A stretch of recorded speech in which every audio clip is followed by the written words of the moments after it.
Got him.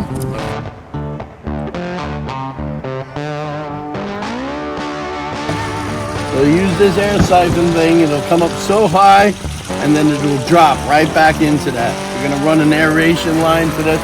There's all kinds of stuff that we're doing here. Get him, grab it. Got him.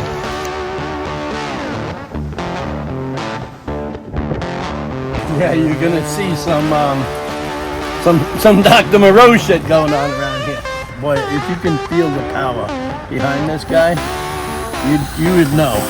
He can definitely crush your throat at this point in time.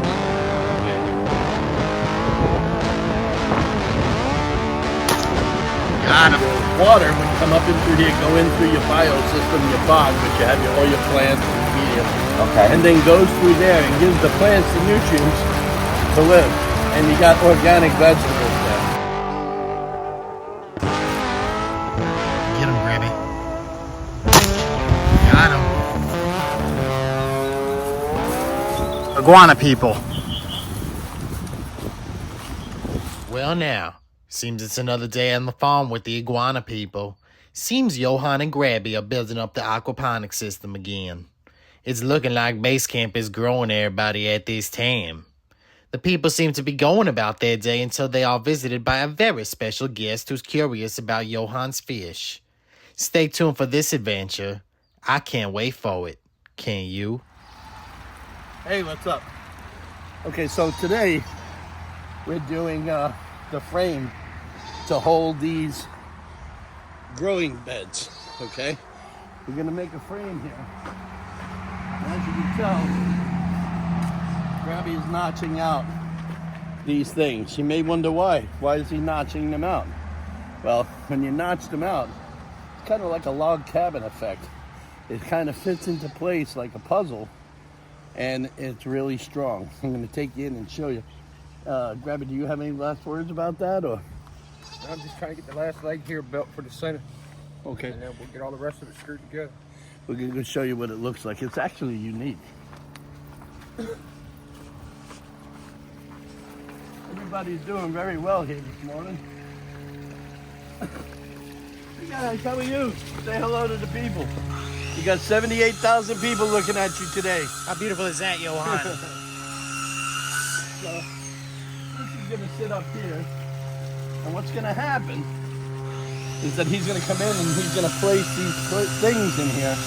And we're going to put these grow beds on top of here. And the water is going to come up out of these tanks, come up into the grow beds, and then spill back in. It's very similar to this. So stick around. You're going to see some interesting things here today. Also, guys, if you haven't been to our merch channel, check it out. This is our new one that came out. Look at that. Yep. Rastafarian iguanas, guys. And one of Ollie's famous sayings on the back. Pour it on so lovingly. Check it out down below in the Etsy. As you can tell, this frame is up. The first part of this frame. And as you can see, we're going to use these tanks as the base tank, and if you come up, the water will come up through these tanks, and they'll drip into here. They'll fill up. We'll use this air siphon thing. It'll come up so high, and then it'll drop right back into that. We're gonna run an aeration line to this. There's all kinds of stuff that we're doing here. We still have to build like 4 more setups to this. So you'll see it as we go along here. Hopefully we can get it done within this time period. If not, we'll just run it through the next video. But you got to stay tuned, and you got to be our friends to see all of this stuff. Grabby, what do you got going on here, man? This is getting interesting, more interesting as we put it together here. Well, this is the frame that's going to hold the plant beds for Right. our tanks over there. Yeah, look at these big ass zip ties. You know, you might be a redneck if you use big ass zip ties on your aquaponics system. Now, it's all about do it yourself and saving a buck, man. You know, and you have to do that. You know, in today's economy, you gotta look out for number one, which is yourself, you know. So we just do this, and we use everything. All of this stuff was donated from, from people. You know, if you would even go out and buy these would cost a fortune. But these fell off of the truck from my buddy named Chovy. You know what I'm saying? And every once in a while, he comes across these things and throws it. Like all of this extra PVC, he helped me out. Hey, thanks, man. You know, I appreciate all you guys who've been helping us out get this far. Let me tell you what's going to go down in these tanks. So we're gonna carry, first of all and foremost, we're on Lake O. Okay, so what better thing to carry on Lake O than what? Live bait, right? So listen, we're gonna have some shiners. However, with Yohan's scientific ability, okay, we're gonna restructure the DNA of some of these shiners, and they're gonna be the only shiner that a bass is gonna say, go eat that shit. Listen, these are gonna be badass shiners. Nobody else in the industry does this, but I have a secret. You know, I haven't shared it in over 30 years of my life of being into this action, but I'm gonna make a shiner where people are gonna go absolutely bizarre over. So stick around, and if you stay with this channel, you'll find out exactly, well, no, you won't find out exactly how we do it, but you're gonna see some Dr. Moreau shit going on around here. So, nah, just kidding. But no, seriously, we're gonna be putting together our own strain, you know. I do that with certain types of koi as well. Not many people do that, but I do because I like certain colors and patterns. It takes an awful while, long time, to produce your patterns and stuff like that, but we can get into that as you guys start to get to know me.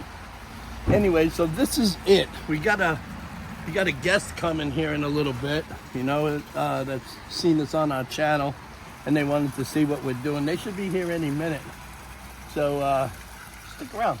Our guest got here, I guess. And how did you find out about us? I saw you on Facebook. Oh, okay. And I research sometimes because I've tried getting a small koi, right. starting them in my front pond, and getting them bigger where I can put them in my back pond, which is about a quarter acre or so. Okay. And I like to get them small and grow them to where they're bigger. Yeah. And maybe to look at them. I'll look tell at you, them and feed them, and there's a spend lot a lot of money throwing fish food in. Yeah.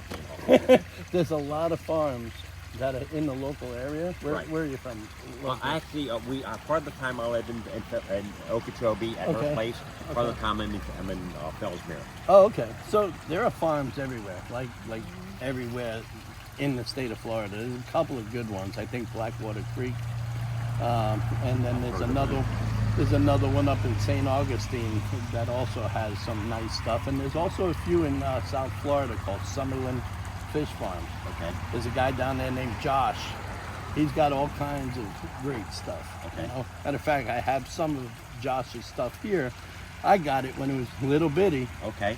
And now it's growing pretty good. Okay. So now I've done some stuff in the past where I bought the little bitty ones and had them shipped to me by eBay. right. I don't want to go that way. No, I want to talk to the man. Yeah. I want to see what you have here, touch and feel. Yeah, we have and a bunch of stuff. stuff. Why don't you come on over here and Okay. look? Sounds good. My guy is building the systems up here because we also grow vegetables and stuff like that for the free range rabbits that we have. Okay. You know, so we're trying to do a whole bunch of things I like here, and all of this stuff that you see, we kind of refurbished from somewhere.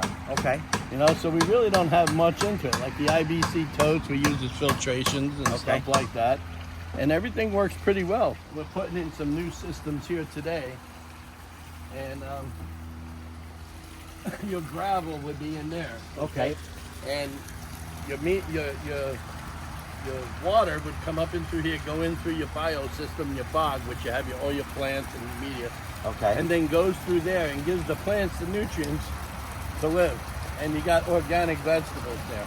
Okay. So, and it works out pretty well. We're going to be doing the same thing here. We're also going to be having like a bunch of different types of bait for some of the people who go fishing here. Right. Nobody else does that. Where they'll come here. Like live shiners. Yeah, yeah. If you do that, let me know. Okay. Fellsmere right now, Headwaters is the #1 bass fishing destination in the country. Okay. Pat at the Fellsmere Fishing Tackle, he cannot get enough shiners. He'll go through 150 dozen shiners a day. Oh, okay. So he can't get the supply in. I'm actually trying to get with local cast netters, you know. This way we can catch the local stuff instead of getting stuff from out of state. Right. Because it's hard to, we can do it. We can bring them in and acclimate them. Okay. And do very well in these tanks with them. But we'd probably just have to devote ourselves to one company around here to sell it to, because they, good companies such as you're talking about, they go through an awful lot. Yeah.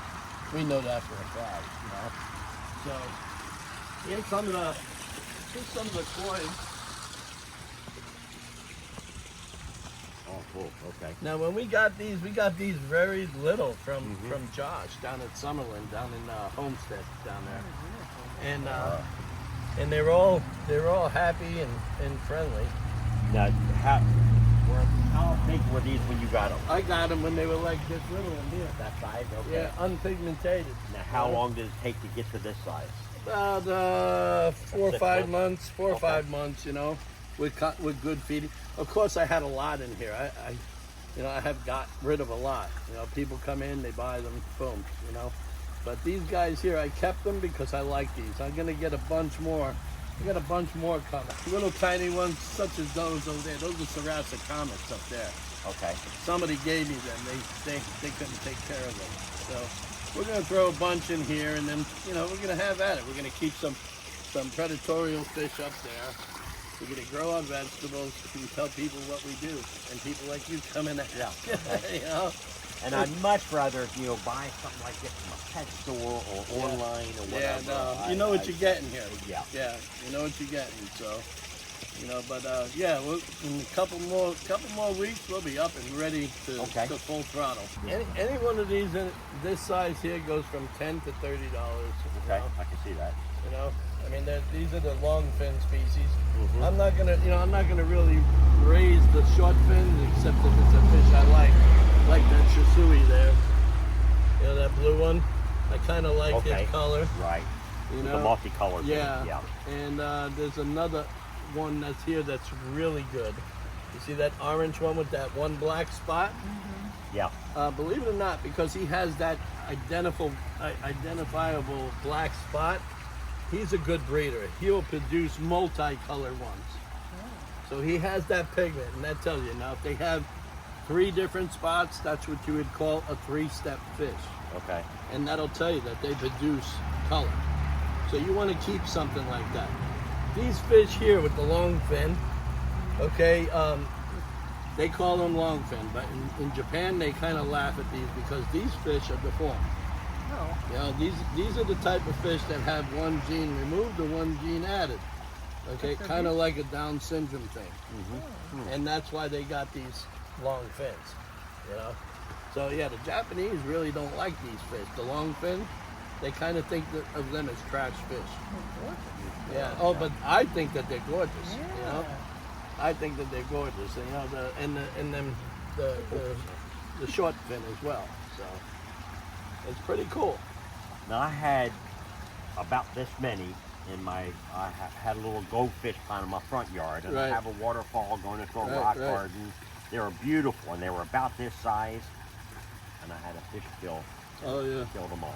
Would you have ick or trichidina or something? I don't know. Would they have sores on them? No, they just all bellied up. Their eyes sinking in their head? No. No, I didn't notice that. Yeah, it could have been anything. It could have been a chlorine intoxication. And I hear about it because I have mine as artesian fed. Right. I have a little trickle of water goes into it and runs off. Yeah, that's hard. But around in our area, I hear about it every once in a while. I'm on the Fellsmere, South Fellsmere community page. Right. Oh, I had a fish kill. Somebody posts on there, and they don't know why. Well, it could be from runoff. It could be from runoff. Rain sometimes when you have acid rains. If they got a chemtrail in the sky, which we have them often. Okay. People don't mostly know it, but we do. And then when it rains, boom, you know, it rains and then it changes the alkalinity, the pH, and everything in the water. Your fish start stressing. Good night, nurse. It's over. You know what I'm saying? Yeah, these are beautiful. I like Yeah, I appreciate that. Thank you. these. Now, when you go, do you travel down there and buy them? Yeah, Or they yeah. ship them to you? I'll take one of these tanks with me, Okay. and I'll go and I'll pick up, you know, 4,000 or 5,000 of them, little tiny things, you know, and then I'll grow them out. That's the plan here. That and the bait fish. Now, you know? when you buy them 4,000 or 5,000, you know, how much do they cost to keep in the koi? Anywhere between I don't know, 20 and 80 cents. Okay. You know, but you got to buy a lot. We Yeah, buy about I 5,000 to 10,000 in a clip. You Yeah. know, to get at that price. Other than that, you're probably paying on a wholesale level $225. Yeah. You know? That's about it. I was, in fact, Yeah. I remember I bought them from eBay and they were like Yeah. $250 Yeah, for the quality of them. They're all. Yeah, they're cold crap. You know, I take all of the colds and I get rid of them or whatever. Anything I like, I keep. You know. Okay. And that's why that's the price factor, is because you got to sit there and cull through them and go through whatever there is, you know, a selected grade piece of meat as well. You know, you're looking for selective grade compared to choice or prime. You know, it's like these fish; they go in decorative, select, and show quality. Okay. You know, some of them go for big money. Yeah. Oh, yeah. You know, I mean, down in Summerlin Farms down there, he's got fish over $500,000 down there. You ought to go down there and see it. He's open to the public, you know. He has a setup similar to mine, but bigger, Okay. on a bigger scale.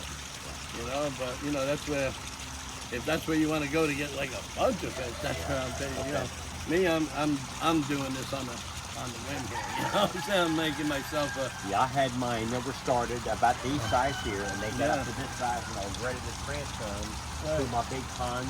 Yeah, they can't go out to a big pond until they're over 1.5 feet. You know Foot and a that? half. Yeah. Okay, mine were up about Yeah. the biggest one you have in there. You got bass here in Florida Well, that'll I keep- gulp them up, and I you took know. my bass out of Yeah. I try to keep my bass out of the pond. Yeah, They man. eat everything. They're man eaters. Yeah. I don't like Yeah, that. You know, absolutely. You gotta have a fish about 1.5 to 2 foot to go in a wild pond. Okay. You know, there's bass and there's those sand turtles or snapping turtles. Man, we'll get them. We'll get them big time. You know? I had 28 big koi in my pond, Right. and now I'm down to maybe only like 8. Oh, that's too And bad. I had osprey and eagles get in there. How big are they? Are they big? The ones I have now are that big. You want to catch them up and we'll spawn them. Well, they're not the calls. There are none oh, that no, are they're really nothing- breeding no, colors. okay, No, no. they're not breeding. I wouldn't recommend breeding. Yeah, no. Now, can you breed in this facility? Can you breed Yeah, them? I can breed. I can do you anything. artificial breed them? Or you Yeah, know, natural yeah. breed? I like to give her estrogen. You know, Okay. I shoot her up with estrogen, and then I'll sperm him. Okay. You know, it's a lot easier. you do that Put him in in a a tank? bowl, Okay. in a bowl with a big turkey feather, Okay. and you use your assorted chemicals and what you're gonna do to cure the eggs. You know, Mm-hmm. and then you just put them in a big tank, all over some mesh with some aeration and some malachite green. Boom, done. Okay. 3 days later, you got swimming. You got to Really? make sure you have a tank like that over there, Okay. fully green. This way, when you dump them in there, they have something to eat after they drop their yolk sac. You know? Okay. I would advise growing those little pods. You know, like when we were kids, you grow sea monkeys. Mm-hmm. You grow millions of those. You know, you can buy seeds for those, Okay. and you just throw them in the water, and they'll come alive. And this way, when you put your stock in there, they'll have something to eat, because their little mouths can't get onto anything except microscopic. Okay. Most people don't know that, but you gotta have your water completely green for them to live. Okay. Yep. And the green is from that vegetation. It's that algae that's all over that. all over Everybody the- thinks the water's got to be perfectly clear. Well, You don't yeah, want that, because eventually, there's nothing in clear water. eventually, after they hatch, they gotta have something to eat. Okay. You know, so you grow your little plankton in there, and the plankton eats off that green stuff to survive, and then your fish eat them to survive. Most people don't do that. You Okay. know? I mean, only farmers do that. You got to be a farmer to understand. I was in aquaculture for 28 years. Well, yeah, okay. I retired, but then you know what? I came back. Right. And here I am. Do you have any other questions? Like, you know, like if you wanted to have something like this, you just feel free to write me. Okay. And I'll send you all my skips, you know, and what we do here. You know, this is fun to me. It is. Yeah. I tried to hide this kind of thing, and I had it growing at one time. I had the fish. I found where the little fish, the mouth breeders. Right. Yeah. You know, they. I thought, well, I Live could take bears, those, and then get those bigger, and then make this, the whole system. Yeah. I had the vegetables growing out of the styrofoam. Isn't and that top, neat? and Yeah. it worked good for a little while, but then I didn't do things right. Yeah. Well, that's what it takes. Takes a little time, you know. A little time. It's like I can't understand where the leaves are coming from. Where are the leaves coming from? I'm like, really? I got to strain the pond every day with the net. You know. Really? So Okay. it is what it is. You know? But this is going to be nice when it's done. But hey, I appreciate you coming. Yeah. Yeah, I appreciate you Thanks coming. for your information and whatever. I know where you're at now. Yeah. Go down and see Josh too. Okay. If you're ever down in Miami, I'll send you his link. Okay. You know, after I get done today, I'll send you his link. And you know, those of you who don't have it, you'll see it below. But yeah, he's got a great. He's probably got about 40 to 50 huge pots. Those are huge. Okay. Of all different varieties and sizes. Like I said, yeah, you might find some stuff here, but you go there and you'll probably find something boom immediately. All right, well, thank you, sir. Thanks for coming to this video.